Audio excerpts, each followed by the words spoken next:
আপোনাৰ ৰাশি অনুসৰি আপোনাৰ বেয়া গুণটো কি যিটো আপুনি শুধৰাবলৈ চেষ্টা কৰিব লাগে। মেঘ ৰাশি খং উঠিলে বুলিয়ে যাত্ৰাক জিতি ঘপককৈ কৈ নিদিব। বৃষ ৰাশি জেদটো অকণমান কমাব লাগিব, নহ'লে ই আপোনাকে সমস্যাত পেলাব।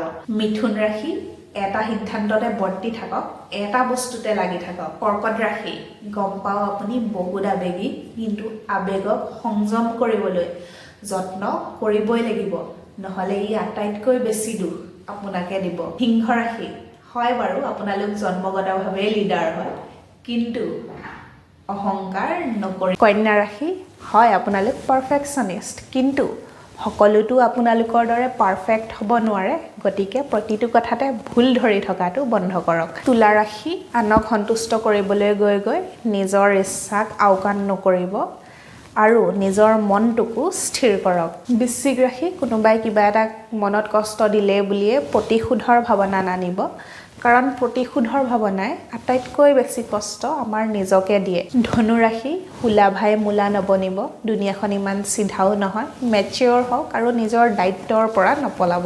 মকৰ ৰাশি এম্বিচিয়াছ বা অভিলাষী হোৱাটো প্ৰয়োজন, কিন্তু তাৰ বাবে স্বাৰ্থপৰ আৰু নিষ্ঠুৰ হৈ নপৰিব আৰু আনৰ ভাৱনাৰ প্ৰতিও আনৰ অনুভৱকো গুৰুত্ব দিয়ক। কুম্ভ ৰাশি গম পাওঁ যে আপোনালোকৰ সমাজৰ কিছুমান নীতি নিয়ম একেবাৰে পচন্দ নহয়, কিন্তু সমাজখনত মিলি থাকিবৰ বাবে আমি কিছুমান নিয়ম নীতি মানি চলিবই লাগিব, নহ'লে কিন্তু সমাজে আমাৰ বিৰোধিতা কৰিব, সেই কথা মনত ৰাখিব। আৰু একেবাৰে শেষত মীন ৰাশি কল্পনাৰ জগতত বা সপোনতে শ'ল মাছ ধৰি থাকিলে নহ'ব, দিঠকত ধৰিবলৈ হ'লে কষ্ট কৰিব লাগিব। বাস্তৱলৈ আহক, কষ্ট কৰাৰ আৰম্ভ কৰক।